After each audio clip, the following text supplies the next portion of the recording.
My close friend Doug had a bad week at work this past week.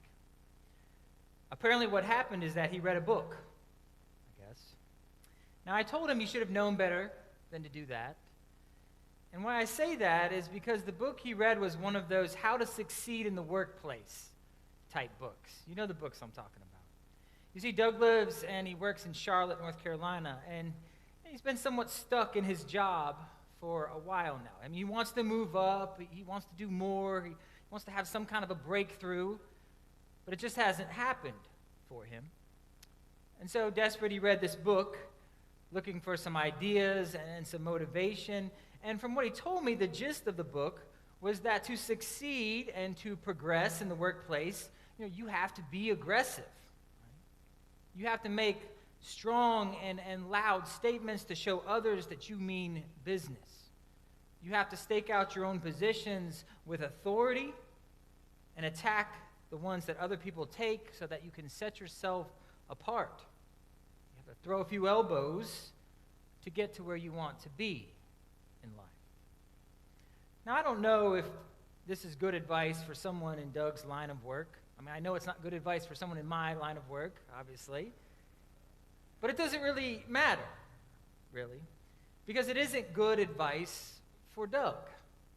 Because you see, my friend Doug is, as I like to say, he's a lover, not a fighter, all right?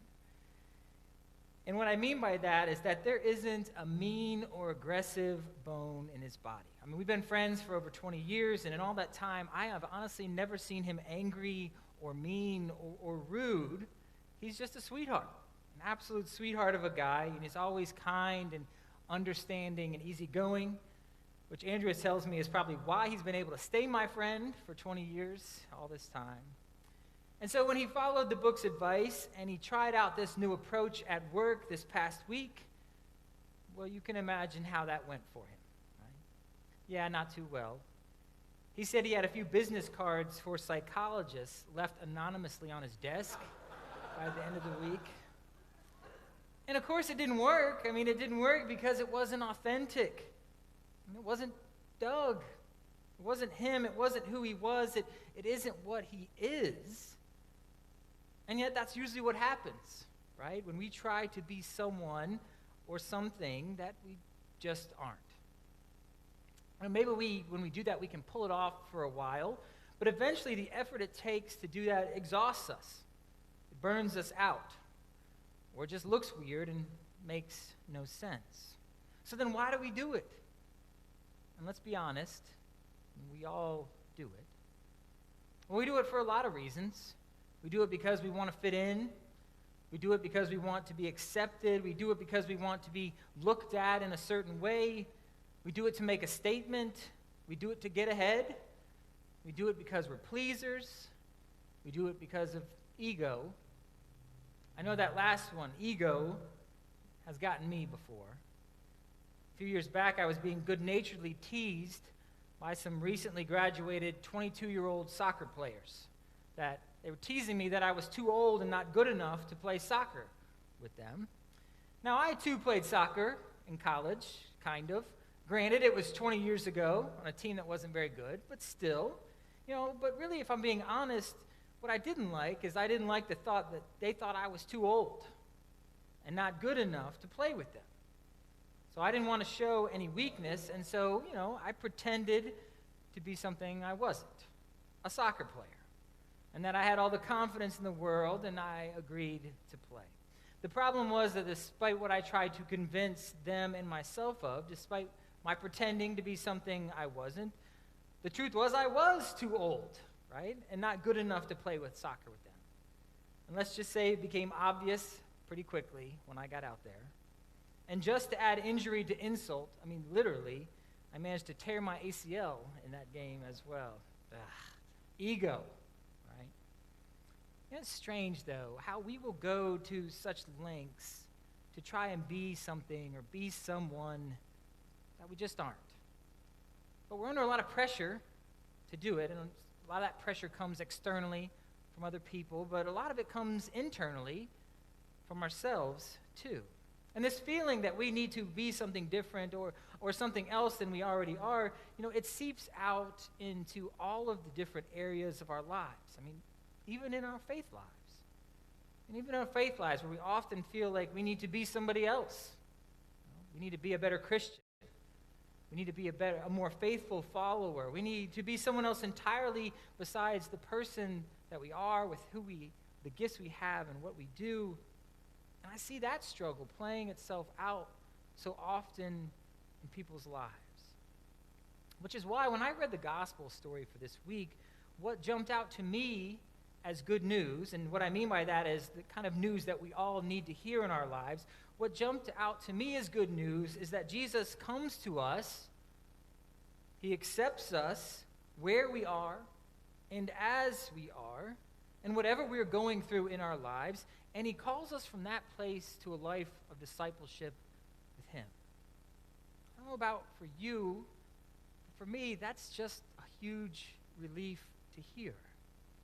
Because what that does is it frees us from having to worry and the anxiety that comes with it, from trying to pretend we are someone besides who we really are. Frees us from the worry of wondering, do we need to be someplace else besides where we are or doing something different?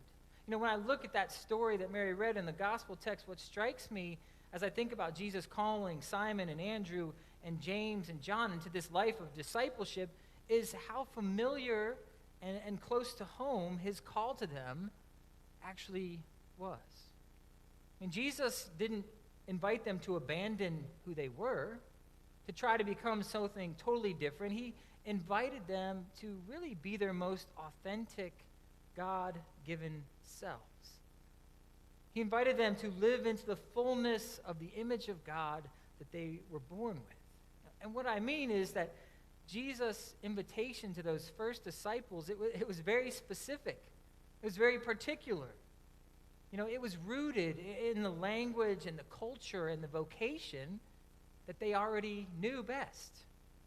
What metaphor would make more sense to four fishermen than Jesus saying, hey, come on and I'm going to make you fish for people? Now, unless you're a professional fisherman, which is unlikely since they probably don't have many of those here in Roanoke, Simon and Andrew, they would have understood the nuances of that metaphor in ways that you or I would never be able to. They knew from years of hard-won experience the depths of patience and resilience and intuition that it takes to be a professional fishing person. These men knew the tools of the trade, the limitations of their bodies, the dangers that it posed, the life and death importance of timing and humility and discretion, but most of all, they knew the water. They knew how to respect it, how to listen to it, and how to bring forth its best in due time. When Jesus called these tried and true fishermen to follow him, they understood that call, not as a directive to leave their experience and their intelligence behind, but to bring the very best of who they already were forward, to become more freely and more fully themselves. And the same goes for us. And when we're called to this faith, we're not called to some kind of pre-packaged cookie-cutter shapes that we kind of have to contort ourselves into to follow. If we're going to follow Jesus, we'll have to do it in and through the unique particulars of our lives. The communities, the cultures, the families, the vocations that we already find ourselves in. We have to trust that God prizes us for who we already are and where we are.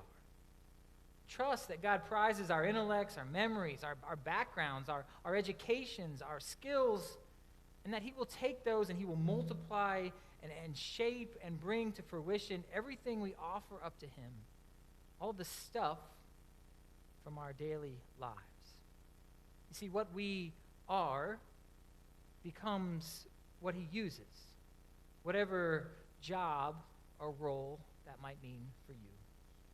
And yeah, we do change, move, and grow. That's a given. That's a natural. But we change and move not because we're trying to be someone else, but only because Jesus is working.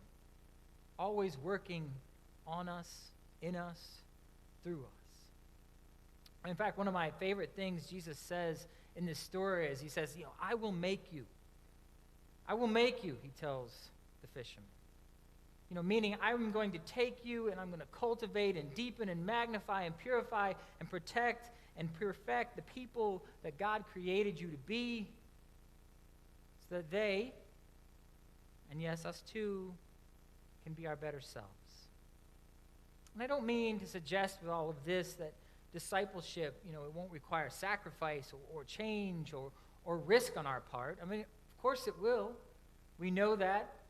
Preach plenty of sermons about that very same thing. But I was thinking about this, and I've been a priest doing this priest thing for a long time.